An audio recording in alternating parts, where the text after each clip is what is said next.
As international globalism threatens our republic, will President Trump surrender our sovereignty?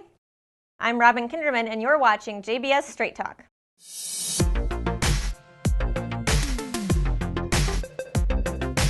On Friday, during his speech at the annual NRA convention in Indianapolis, President Trump announced that he would end U.S. participation in the UN Arms Trade Treaty.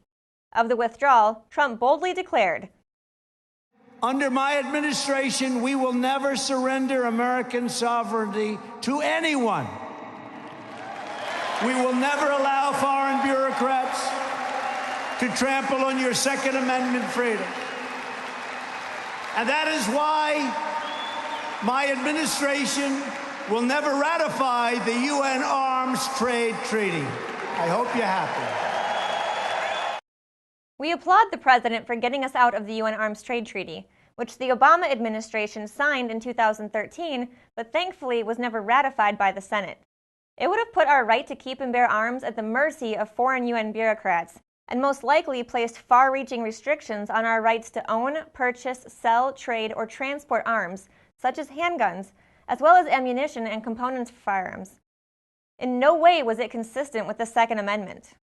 On Saturday, during his rally in Green Bay, Wisconsin, Trump again reminded the nation how both NAFTA and the Trans-Pacific Partnership were the worst trade deals ever negotiated. However, in the same speech, he also applauded the new USMCA. He's just not getting it. How does he not see that the USMCA is incredibly similar and just as dangerous as the TPP? Has he not compared both of them to realize various chapters and portions of the USMCA are taken straight from the TPP? This was even noticed by former Obama-era TPP negotiators.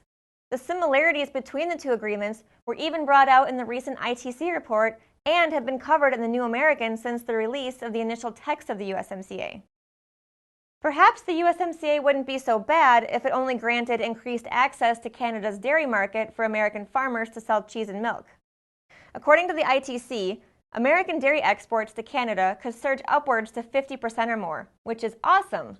But, as we've said before, this doesn't matter if we lose our sovereignty. Let's break it down for President Trump. Chapter 30 of the USMCA establishes an administrative body called the Free Trade Commission. Just like the TPP Commission, the USMCA's Free Trade Commission will be made up of unelected bureaucrats appointed by each government and will meet regularly to discuss many topics that will inevitably dictate fundamental aspects of Americans' personal and professional lives. This Free Trade Commission will also have the power to make changes to the USMCA agreement itself. This would enable them to make their own rules, take advice from whomever they choose, promote the UN concept of sustainable development, and the list goes on. What we are witnessing is an international organizations and courts seeking to reshape the international system into a much larger system that rejects all national sovereignty. And yes, that includes American sovereignty. Quite simply, if America loses its sovereignty, it loses its independence. Everything that we cherish in the Declaration of Independence could be gone if the USMCA is fully implemented. If we never want to surrender American sovereignty to foreign bureaucrats or an international commission, we need to get out of not just the UN Arms Trade Treaty, but also the UN, NAFTA, and we need to stop the USMCA.